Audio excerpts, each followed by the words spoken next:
It's all very strange, one GOP lawmaker told CNN. This was completely avoidable. By Thursday evening, Trump was backing Johnson again as he tried to advance a different plan that sought to appease the GOP standard bearers' demands. The 24-hour whiplash both underscored Johnson's weakness and Musk's opening with Trump. The bill, which would have extended government funding for 3 months, lifted the debt ceiling until 2027, extended the Farm Bill, and included $110 billion for disaster relief, failed, with 38 Republicans voting against it. The chaotic series of events has left House leadership scrambling, and the episode has raised questions about how Republicans on Capitol Hill, with a narrow majority and competing factions, will function once Trump takes office. And now Democrats, who helped Johnson save his job last spring, say they are through helping the Louisiana Republican manage his unruly conference. Johnson was already close to an agreement with congressional leaders on a short-term measure to fund the government when he sat in a private box with the president-elect at the Army-Navy game last weekend. In video captured from the game, Trump can be seen deep in conversation with Johnson, incoming Senate Majority Leader John Thune, and Vice President-elect J.D. Vance. Trump, according to people familiar with the discussion, told Johnson that he wanted a full-year spending bill, not a short-term resolution, and that he wanted the debt limit to be a part of that deal. He wanted the decks cleared, one source with knowledge of the conversation told CNN, alluding to Trump's desire to begin his term with the more contentious spending fights in the rearview mirror so Congress could focus on enacting his agenda.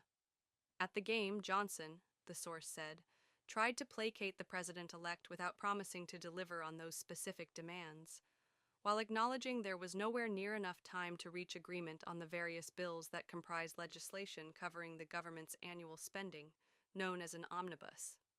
Later in the week, sources said Trump was polling allies and advisors on what they believed were the pros and cons of a short-term funding measure or the longer-term bill he started demanding publicly on Wednesday.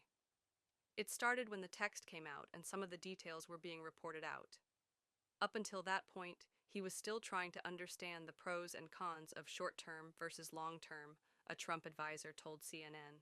Once the bill text came out and the pork of it was being reported, he wanted to get involved. Throughout Wednesday, Trump and Musk discussed their opposition to bill, even before Musk began intensely attacking the package on X. Both were in agreement that it gave too much to Democrats and was too expensive. Sources close to Trump insist that Musk was in lockstep with the president-elect when he took to X to go after the proposal, and anyone who potentially voted in favor of it, although Democrats raised alarms that Musk's public opposition, which came before Trump's, was a sign of his power over the president-elect. Vance has been tasked to be Trump's eyes and ears on the Hill and is handling the bulk of the discussion with Johnson. On Wednesday night, the vice president-elect was seen heading into the Speaker's office with Republican leadership, while Trump enjoyed dinner with Musk and Amazon founder Jeff Bezos at his Mar-a-Lago resort. Trump has been calling lawmakers on the matter, but is letting Vance, an Ohio senator, for a couple weeks longer, deal with the nitty-gritty behind closed doors, a source familiar with the discussions said. Trump's allies in Mar-a-Lago had reached out to the Speaker and his team in recent weeks, telegraphing the president-elect's desire to deal with the debt limit before taking office. But his position wasn't widely known. The conventional wisdom, according to several Trump allies, advisors, and GOP officials, had been that they'd grapple with the debt ceiling as part of forthcoming talks on a spending bill in March, or a party-line package to implement Trump's immigration and energy priorities.